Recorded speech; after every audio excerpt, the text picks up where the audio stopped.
नमस्कार स्वामी भक्तांनो, माझ्या स्वामीला अर्पण या चॅनलवर मी तुमचं मनापासून स्वागत करते. स्वामी तुमच्या सर्व चांगल्या इच्छा पूर्ण करू देत आणि नेहमी तुम्हाला आनंदात, सुखात आणि हसत खेळत ठेवू देत, हीच स्वामीचरणी प्रार्थना. श्री स्वामी समर्थ महाराजांना त्रिवार वंदन करून आजच्या व्हिडिओला सुरुवात करूया. तर मित्रांनो, स्वामी सेवेत असताना काही गोष्टीचे भान राखणे अतिशय महत्त्वाचे असते. प्रत्येकजण ज्याला जशी जमेल तशी सेवा करीत असतो. करून घेणारे स्वामी असताना आपण स्वतः कधी कधी हा असं करतो, तो तसं करतो असं सांगून क्लेश उत्पन्न करतो. स्वतःचे मन दूषित होते ते होतेच, पण समोरच्या व्यक्तीचेही आपण नुकसान करतो. हे आपल्या ध्यानात कधीच येत नाही. मी एवढी वर्ष सेवा करीत आहे, मला सेवेतील सगळं कळतं. मी तीर्थयात्रासुद्धा खूप केली आहे. पारायण तर नेहमीच चालू आहे. थोडक्यात आता मला अधिक सेवा करायला काही राहिले नाही. मी मुक्त आहे. हा भ्रम अनेक लोकांच्या डोक्यात घर करून असतो. काही तर भांडणात हेही ऐकायला मिळतं की मी 4 पावसाळे जास्त बघितले आहे. पण नुसते पावसाळे बघून उपयोग काय? प्रत्येक प्रवासात अहंकार, लोभ, रागीटपणा, स्वार्थीपणा नावाच्या चिखलात नेहमीच पडत असतो. पुन्हा कपडे मळलेले मग सेवा करून काय उपयोग? अहो, सेवा फक्त 15 मिनिटं करा. स्वामी त्यातही प्रसन्न होतात. नाहीतर नुसता देखावा करण्यासाठी किंवा मी इतरांपेक्षा वेगळा आहे हे दाखवण्यासाठी सेवा कराल, त्याचा काहीच उपयोग नाही. स्वामी भावभक्तीचे भुकेले आहेत. शिळी भाकरीसुद्धा ते आवडीने खायचे. त्यांनी पंचपक्वान दूर लोटली आहेत, कारण त्यात भक्ती नसायची. समाधानाने शिळी भाकरी खाल्ली तर ती चांगली पचते. मात्र वादविवाद करून किंवा मन अशांत ठेवून पंचपक्वान खा, त्याने समाधान कधीच भेटत नाही. म्हणून आपल्या बोलण्याने माणसं तोडू नका, कारण ज्याची पुण्याई आहे तोच दरबारात येतो. हे जरी खरं असलं तरी त्या बोलण्याने समोरची व्यक्ती अपमानित होते, हेही ध्यानात ठेवणे गरजेचे आहे. भगवंताचे नाम मनापासून घ्यावे. अखंड चालणाऱ्या नियमाने जो नाम घेतो त्यास संकटे त्रास देत नाही. भगवंतासाठी नाम घेणे म्हणजे मनापासून नाम घेणे. येथे एक अडचण येते, ती अशी की व्यवहारामध्ये आपण एखादे कर्म केले की त्याचे फळ काय मिळते इकडे आपले लक्ष असते.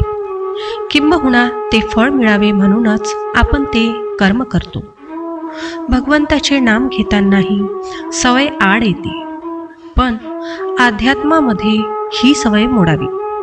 नाम घेतच राहावे असे वाटणे हेच नाम घेण्याचे फळ समजावे. नाम घेण्याची वासना शिल्लक उतरून इतर वासना विराम पावतात. म्हणजे पूर्ण काम होऊन जो नित्य नेमाने नाम घेतो त्यावर संकटे आली तरी त्याचे नाम खंडित होत नाही. नामाला नित्याचे मोजमाप असावे. पण नामाला आरंभ केल्यावर मनाला भगवंताच्या दर्शनात, पूजनात, संभाषणात व प्रार्थनेत गुंतून ठेवावे.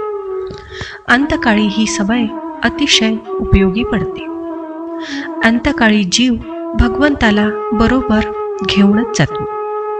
देव कधीच नशीब लिहित नाही. आयुष्याच्या प्रत्येक पायरीवर आपले विचार, आपला व्यवहार, आपली कर्मच आपले नशीब लिहितात. नीती योग्य असेल तर नशीब कधीच वाईट नसते. समोरची व्यक्ती आपल्यावर विश्वास ठेवते, हीच आपल्या जीवनातील सर्वात मोठी सफलता आहे. दुःख भोगणारी व्यक्ती आयुष्यात पुढे जाऊन कदाचित सुखी होऊ शकेल, पण दुःख देणारी व्यक्ती आयुष्यात पुढे जाऊन कधीही सुखी होत नाही. माणुसकी मनात असावी, परिस्थितीमध्ये नाही. परमेश्वर मात्र कर्मच पाहतो, मृत्यू पाहत नाही. तुम्ही कितीही मोठे बुद्धिबळातील खेळाडू असाल, पण सरळ व्यक्तीसोबत केलेले कपट तुमच्या वाईटाचे सर्व दरवाजे खुले करतात. जीव गेल्यानंतर शरीर स्मशानात जळते आणि नातेसंबंधातील प्रेम केल्यानंतर माणूस अंतर्मनात जळतो. जीवनातील स्वार्थ पूर्ण झाल्यानंतर आणि शरीरातील श्वास निघून गेल्यावर कुणीही कुणाची वाट बघत नाही. जे पाहिजे ते मिळवून थांबायचे, ही कदाचित सफल माणसाची निशाणी असेल. पण जे मिळाले ते हसत मुखाने स्वीकारून जगणे ही सुखी माणसाची निशाणी आहे. ईश्वर जेव्हा देतो तेव्हा चांगलेच देतो आणि देत नाही तेव्हा अधिक चांगले मिळवण्याचा मार्ग दाखवतो. पण जेव्हा प्रतीक्षा करायला लावतो तेव्हा तो सर्वोत्तम फळच देतो. हे चरण फक्त मंदिरापर्यंतच घेऊन जाऊ शकतात.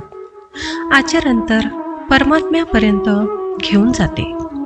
कधी कधी मनुष्याला चांगले कर्म करूनही खूप दुःख, त्रास, संकटे सहन करावी लागतात. म्हणून आपण परमेश्वराला दोष द्यायचा नसतो. उलट आपण परमेश्वराच्या व गुरूंच्या सहवासात असल्यामुळे आपल्याला होणाऱ्या दुःखाची, त्रासाची तीव्रता आपल्याला खूप कमी प्रमाणात जाणवत असते. पूर्वजन्मात आपल्या हातून झालेल्या चुकीच्या कर्माची फळे आपल्याला या जन्मात भोगावी लागतात. त्या चुकीच्या कर्माचे रूपांतर प्रारब्धात होत असते. प्रारब्धावर मात करण्याचे काम फक्त सद्गुरूच करू शकतात किंवा त्यांची तीव्रता कमी करू शकतात. आणि श्री स्वामी समर्थ महाराज यांच्यासारखे ईश्वररूपी गुरु मिळणे म्हणजे कित्येक जन्माची पुण्याई होय. जीवनात सुख दुःख हे दिवस रात्रीप्रमाणे असते. ते अगदी देवालाही चुकले नाही. तर आपण मनुष्य आहोत. परमेश्वरावर निसंकोच विश्वास ठेवा. तो आपल्याला नेहमी चांगलेच देणार. जे तुम्हाला योग्य असते, परमेश्वरी शक्तीवर कधी शंका घेऊ नका. श्री स्वामी समर्थ महाराज म्हणजे या विश्वाचे ब्रह्मांड नायक. ते कधी कुणाच्या आयुष्याचा धडा बदलून टाकतील याचा आपण विचारही करू शकत नाही.